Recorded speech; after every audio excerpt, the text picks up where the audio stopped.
The time is at hand.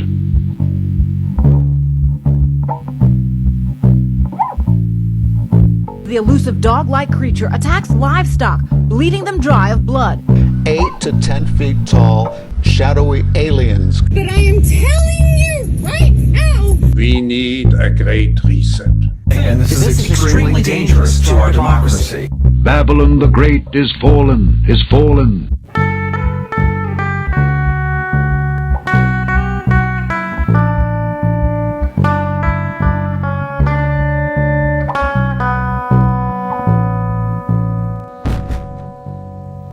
Welcome to In Dark Places. I'm your Huckleberry, Junebug Fugit. You know what bugs me? When people cut you off in the 4-lane. That's pretty annoying. You're driving down the 4-lane, they pass you, and then like a quarter of a mile later, they just turn off the road. They saved a whole whopping 20 seconds by doing that. I hate that crap. And a couple nights ago, the equivalent of that happened to me in Walmart. I was walking toward the door, had my groceries up in my hand, walking. This woman and her little girl walked around in front of me and turned off and went into the women's bathroom.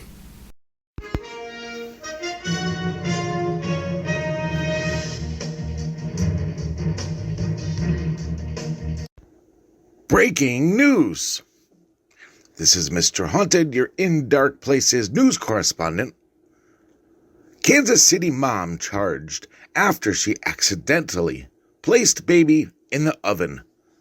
Prosecutors say a Kansas City mother was charged in the death of her 1-month-old baby after she allegedly accidentally placed the child in the oven instead of the crib, the prosecutor's office said Saturday.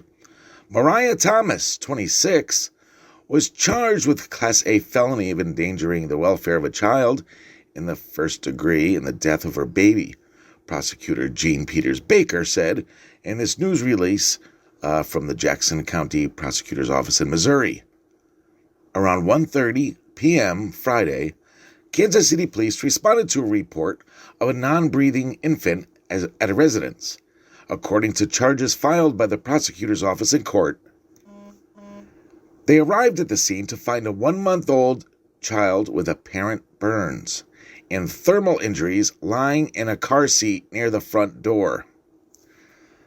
The police were told by the mother of the child she was putting the child down for a nap and accidentally placed the child in the oven instead of the crib.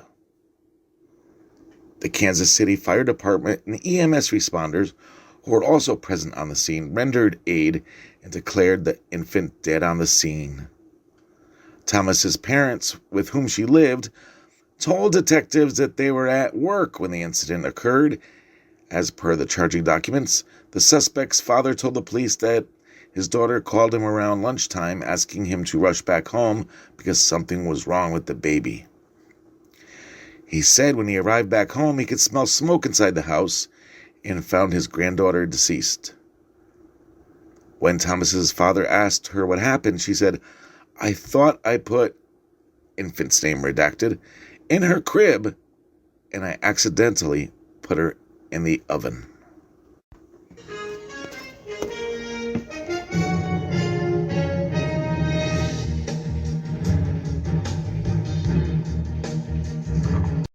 Hey, Jimmy Haunted. There he is. Thank you, sir. This week on the show, one of the most famous UFO abduction cases in history. A Night to Remember by Hillary Evans. Thanks, Hillary. In September 1961, Betty Hill and her husband, Barney, were taken on board a spacecraft from another world, subjected to examination and given information by the alien crew members. That, at least, was what the Hills believed. Their case is one of many, and more of the same kind are constantly being reported. It is uniquely important as one of the earliest, most fully documented, and most thoroughly investigated. Whether their experience was just what it seemed or some kind of fantasy, It is important that we should know exactly what happened to Betty and Barney Hill that night, for it is part of a widespread pattern. The Hills lived in Portsmouth, New Hampshire, in the eastern United States. Barney, who was aged 39 at the time, worked as a mail sorter in Boston, a job he was glad to have, even though it was somewhat below his capacity. It involved not only night work, but also a daily car journey of 60 miles each way. Outside his work, Barney was active in the campaign for civil rights for blacks. Betty, aged 41, was a child welfare worker. Both had been married before and had children by their earlier marriages, though the children were all living with their other parents. To all appearances, it was a happy and successful marriage. The couple were popular and had many friends. Late on September 19th, 1961, the Hills were driving home after a short holiday trip to Niagara in Montreal. They were driving through the night because they had run low on money. The trip having been undertaken on the spur of the moment, they stopped for a snack at a roadside restaurant, which they left a little after 10 p.m. to drive on down the highway, US 3. During their journey that night, the Hills passed not a single other car and saw only one other person. What happened to the couple then was described by Betty in a letter to a UFO investigator 5 days later. My husband and I have become immensely interested in this topic of UFOs, as we recently had quite a frightening experience, which does seem to differ from others of which we are aware. After midnight on September 20th, we were driving in a national forest area in the White Mountains in New Hampshire. This is a desolate, uninhabited area. At first we noticed a bright object in the sky, which seemed to be moving rapidly. We stopped our car and got out to observe it more closely with our binoculars. Suddenly it reversed its flight path from the north to the southwest and appeared to be flying in a very erratic pattern. As we continued driving and then stopping to watch it, we observed the following flight pattern. The object was spinning and appeared to be lighted only on one side, which gave it a twinkling effect. As it approached our car, we stopped again. As it hovered in the air in front of us, it appeared to be pancake in shape and ringed with windows in the front through which we could see bright blue, white lights. Suddenly 2 red lights appeared on each side. By this time my husband was standing in the road, watching closely. He saw wings protrude on each side, and the red lights were on the wingtips. As it glided closer, he was able to see inside the object, but not too closely. He did see several figures scurrying about as though they were making some hurried type of preparation. One figure was observing us from the windows. From the distance this was seen, the figures appeared to be about the size of a pencil and seemed to be dressed in some type of shiny black uniform. At this point, my husband became shocked and got back in the car in a hysterical condition, laughing and repeating that they were going to capture us. He started driving the car. The motor had been left running. As we started to move, we heard several buzzing or beeping sounds, which seemed to be striking the trunk of our car. This letter, written to Donald Kehoe of the National Investigations Committee for Aerial Phenomena, NICAP, effectively surmises what the Hills remembered of their experience. What it lacks is the emotional response of the couple.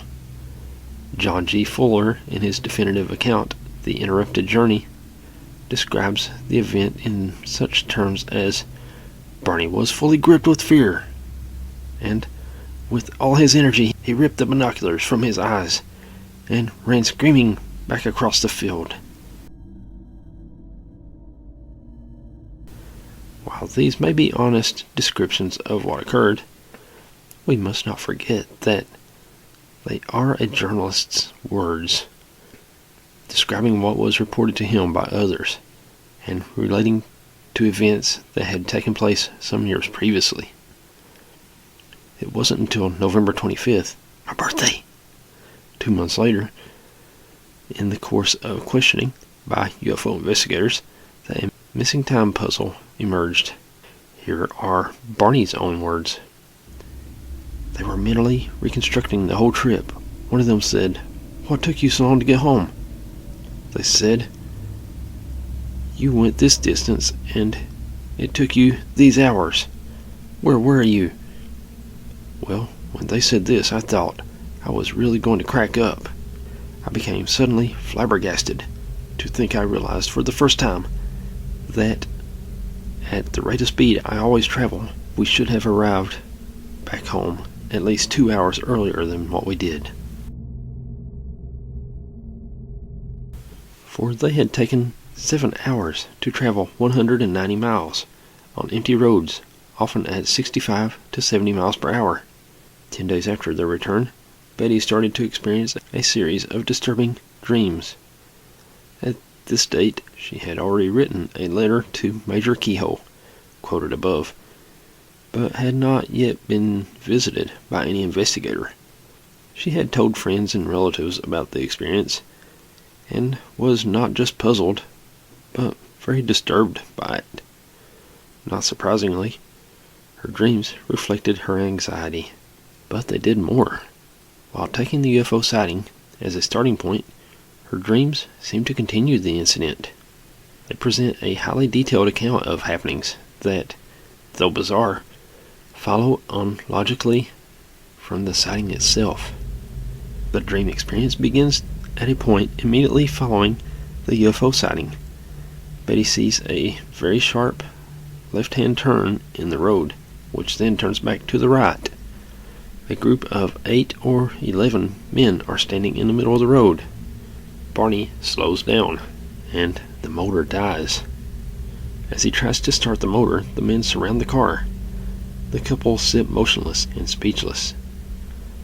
Betty is terrified. The men open the car doors, reach in, and take Barney and Betty by the arm.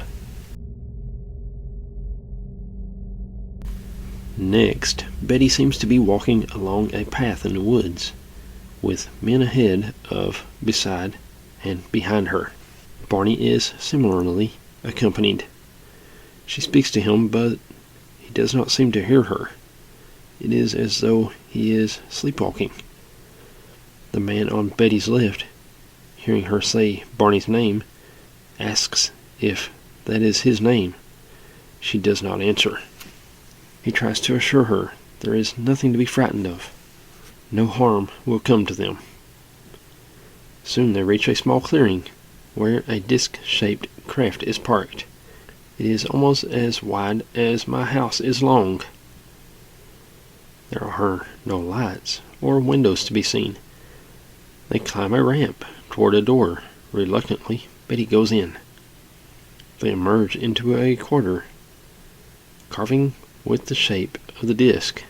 Betty is taken into the first room, opening off the quarter, but Barney is led further along.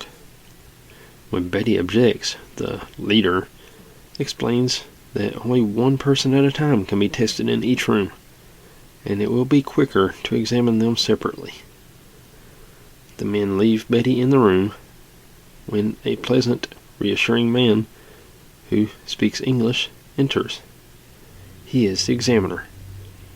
He asks several questions about her age, her diet, and so on.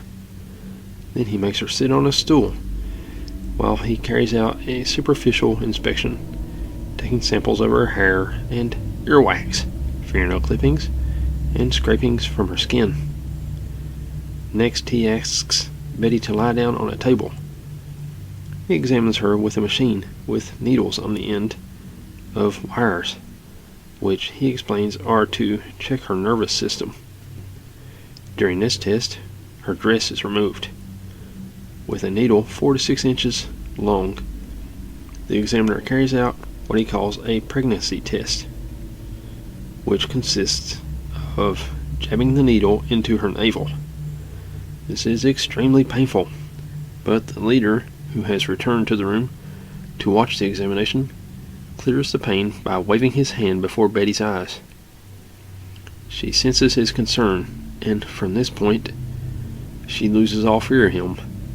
That concludes the testing, and the examiner leaves to help with Barney, whose testing is taking longer. Left alone with the leader, Betty examines the room and chats with him. He apologizes for frightening her and offers to answer her questions. They are interrupted by some of the men entering. After a brief conversation, the leader turns to Betty, opens her mouth, and touches her teeth, as though trying to move them.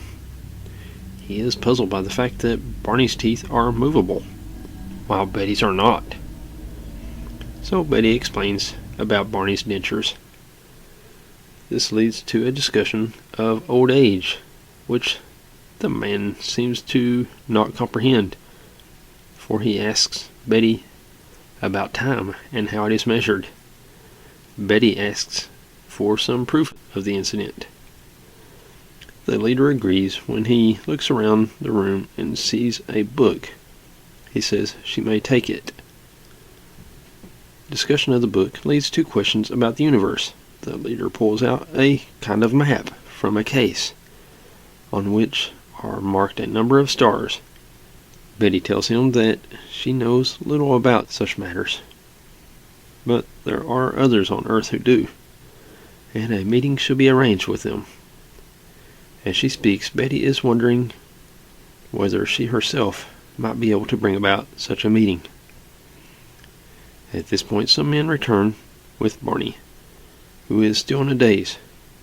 When Betty speaks to him, he does not answer. The leader assures her that he will be back to normal when they return to their car. They start to walk toward the door, and then one of the men says something that provokes an excited discussion. The leader takes the book away from Betty, saying that the rest of the crew feel that no one should know of this experience, that even Betty herself will not remember it. She insists that she will remember it somehow. He agrees that perhaps she will, but he says nobody will believe her. They leave the disc and walk back through the woods. All of the men accompany them. Betty tells the leader she is happy about meeting him and begs him to return. He says it is possible, but he cannot say for certain. Barney seems to become more alert as they approach the car, but shows no emotion, and behaves as though this were an everyday occurrence. They get into the car. The disc becomes a bright glowing object. It seems to roll like a ball, turning over 3 or 4 times, and then sails into the sky. Betty turns back to Barney and says it is the most marvelous, most unbelievable experience of her entire life. Barney starts driving. So far, he does not utter a word. She turns to him and asks, "Do you believe in flying saucers now?" He replies, "Don't be ridiculous." Intriguing though they were, Betty's dreams figured in the case because they confirmed the impact made on her by the sighting. The investigators who visited the couple were concerned only with the waking experiences reported by the Hills. Walter Webb, an astronomer who served as one of NICAP's scientific advisors, was impressed by the Hills' testimony. In his report, he wrote, "It is the opinion of this investigator, after questioning these people for over 6 hours and studying their reactions and personalities during that time, that they were telling the truth, and the incident occurred exactly as reported, except for some minor uncertainties and technicalities. I was impressed by their intelligence, apparent honesty, and obvious desire to get at the facts and to underplay the more sensational aspects of the sighting." Significantly, Webb went on to observe, Mr. Hill, who saw something he doesn't want to remember. He claimed he was not close enough to see any facial characteristics on the figures, although at another time he has referred to one of them as looking over his shoulder and grinning, and to the leader's expressionless face. However, it is my view that the observer's blackout is not of any great significance. I think the whole experience was so improbable and fantastic to witness, along with the very real fear of being captured, adding to the imagined fears, that his mind finally refused to believe what his eyes were perceiving, and a mental block resulted. In the course of the ensuing year, it was Barney's mental block that gradually assumed overwhelming importance. His health deteriorated, and with his mental state, his ulcer became more pronounced. He became exhausted and depressed. Seeking for a cause, it was not surprising that the Hills should wonder whether their UFO experience played any part of it. They suggested this to their doctor, who proposed hypnosis as a means of discovering more about the sighting and its effect on them. Already during the investigation of their story, hypnosis had been proposed as a means of acquiring further details, so the Hills welcomed the suggestion. But Betty had additional reason for seeking what hypnosis might reveal. The moment they suggested hypnosis, I thought of my dreams, and this was the first time I began to wonder if they were more than just dreams. Barney and Betty Hill presented themselves at the office of Dr. Benjamin Simon on December 14th, 1963, to begin a series of hypnosis sessions that was to last 7 months. Dr. Simon was a practitioner of experience and repute, ideally suited for the task. His open-minded attitude enabled the troubled couple to present their stories in an atmosphere of sympathetic understanding, free from bias or prejudice. It is important to remember why hypnosis was tried. In Betty's words, "We went to Dr. Simon to get relief from the emotional trouble, and to determine what its cause was. In other words, we had gone for medical help, not to find out about a UFO experience." And the sessions were not part of a wider course of psychoanalysis. They were designed to see what relevance the alleged UFO sighting might have to Barney's physical and psychological state. So they do not give us a general picture of Barney's or Betty's psychological background. Each subject was hypnotized separately, with the other out of the room, one after the other. They did not hear each other's sessions at the time, nor the tapes of their own sessions. Only when Dr. Simon judged that he had accomplished all he could and had brought the sessions to an end did he invite the couple to hear their tapes for the first time. They chose to listen to them together. Under hypnosis, the Hills independently told a story that matched the dreams that had so troubled Betty in the weeks following their supposed sighting. But with this difference, the histories were now recounted as the experiences of two people, each describing the events as seen from his or her individual viewpoint. During the phases of the story, when the couple were together, each account confirmed the other. When they were separated, they had their own stories to tell, and told them with an intimacy and intensity that give a vivid impression of reliving an actual experience. Here is Barney. "I started to get out of my car, and I put one foot on the ground, and two men were standing beside me, helping me out. I felt very relaxed, yet very frightened. They didn't say anything.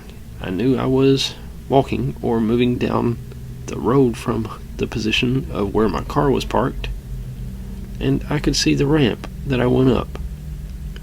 I could hear a humming sound that they seemed to be making. I was afraid to open my eyes. I had been told not to open my eyes, and it would be over with quickly. And I could feel them examining me with their hands. They looked at my neck, and I could feel them touching my skin, right down my back, as if they were counting my spinal column. and I felt something touch right at the base of my spine, like a finger pushing, a single finger. And then Betty's account was equally detailed. They led Barney right past the door where I'm standing, so I said, "What are you doing with Barney? Bring him in here where I am." And the man said, "No, we only have equipment enough in one room to do one person at a time.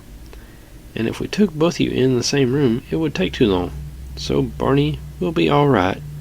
They're going to take him into the next room. Then, as soon as we get through testing the both of you, you will go back to your car. You don't have to be afraid." And they have a machine. I don't know what it is. They bring the machine over and they put it's something like a microscope, only with a big lens. I had an idea they were taking pictures of my skin, and they both looked through this machine. And then they took something like a letter opener, and they scraped my arm here and there. It was like little, how your skin gets dry and flaky sometimes, like little particles of skin. And they put something like a piece of cellophane or plastic. They scraped, and then they put this that came off on this plastic. One of the practical applications of hypnosis is to bring into the conscious mind information that is stored in the subconscious, things experienced but not consciously noted by the witnesses. This was used to good effect by Dr. Simon in the case of the star map Betty Hill said she had been shown by the leader of the aliens. Dr. Simon suggested that after the session, when she got home, she might care to draw what she remembered of the map, for to judge from her account, it could be a valuable clue as to the origin of her abductors. In the session, she said, I asked him where he was from, because I said I knew he wasn't from the Earth, and he asked if I knew anything about the universe, and I told him no. I knew practically nothing, and he went across the room, and there was an opening, and he pulled out a map. It was an oblong map, and there were all these dots on it. Some were little, just pin dots, and others were as big as a nickel.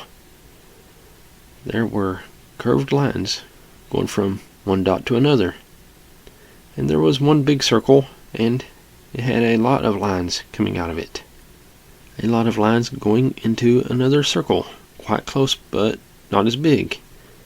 And I asked him what they meant, and he said that the heavy lines were trade routes, and the solid lines were places they went occasionally. And he said the broken lines were expeditions. So I asked him where was his home port, and he said, where are you on this map? And I laughed and I said, I don't know. So he said, if you don't know where you are, then there isn't any point of my telling you where I'm from. And he put the map back into space in the wall. Betty drew the map to the best of her recollection, but with no names and no points of reference. It was totally meaningless. However, in 1968, a school teacher and amateur astronomer, Marjorie Fish, realized that there must be a limited number of actual configurations of stars that would match up to the points of the map.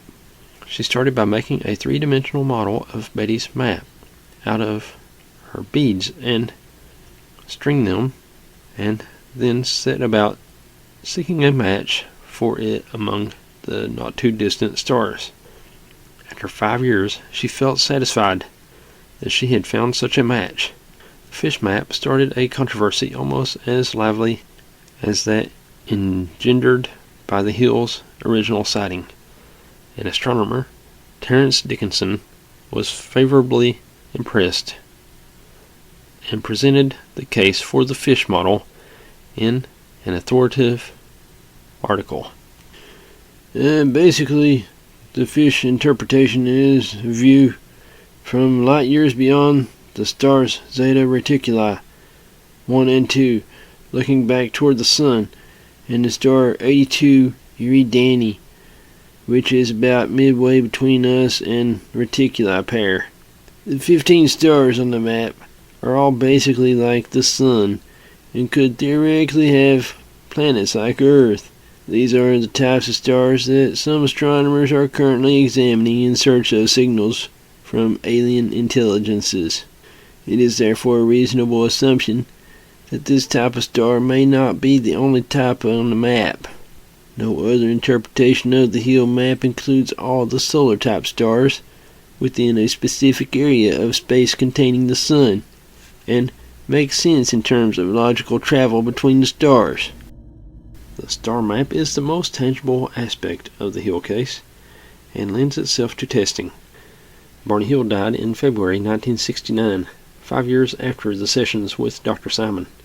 He died of a cerebral hemorrhage, as did his father before him. Following his death, Betty enjoyed the mixed blessings of fame. Her case was featured in books and magazines, and even presented as a full-length movie.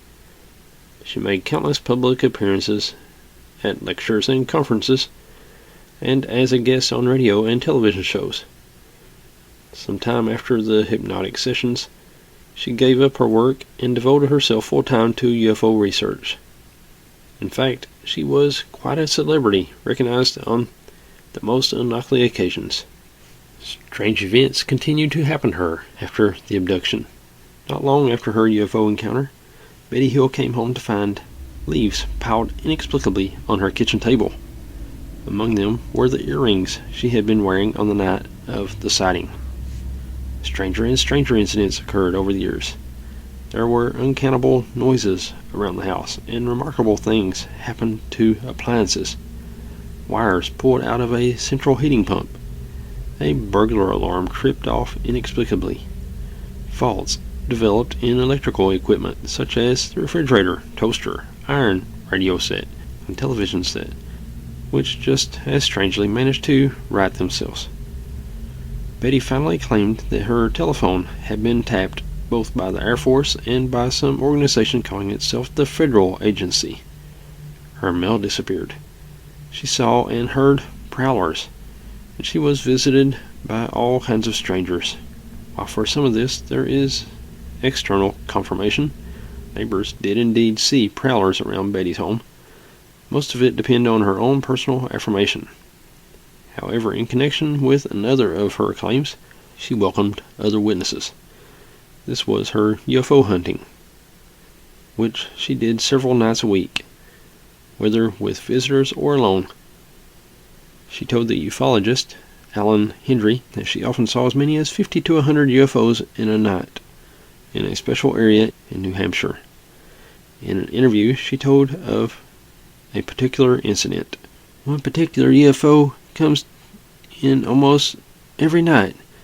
During the winter of 1976 to 1977, when I saw it often, it was quite spectacular. A sort of flattened disc with brightly colored lights. One night in January 1977, it landed and turned on 12 big white lights around the rim. Under the rim, there were 2 white headlights. I was out there one night with a retired military officer and his wife. When he saw the UFO, he got out of the car and started walking toward it. Suddenly, a large, swirling mass shot out of the object. I don't know what it was, but it looked like a red ball rolling over and over and heading directly toward him. I jumped out and tried to film this with my movie camera. But then, I know this sounds incredible, a green light hit my camera and burned out the switch in the circuitry, so my camera wouldn't work.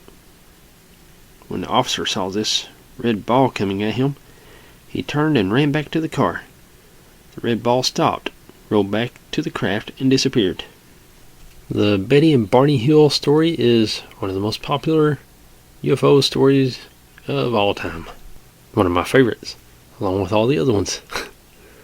If you'd like more information on Betty and Barney Hill's crazy story, check out the work of Kathleen Martin, former guest on the Haunted Chronicles. And also, that's Betty Hill's niece, Betty and Barney Hill. Woohoo, good stuff. I'm afraid we are woefully out of time for this week's episode. Hope you enjoyed that weird, crazy story. Thanks as always, Jimmy Haunted. Thank you for listening. If you've got a true scary story and you'd like to hear it on the show, send an email to indarkplacespod@hotmail.com. We'll see you next week. Take care of your crazy selves. God bless.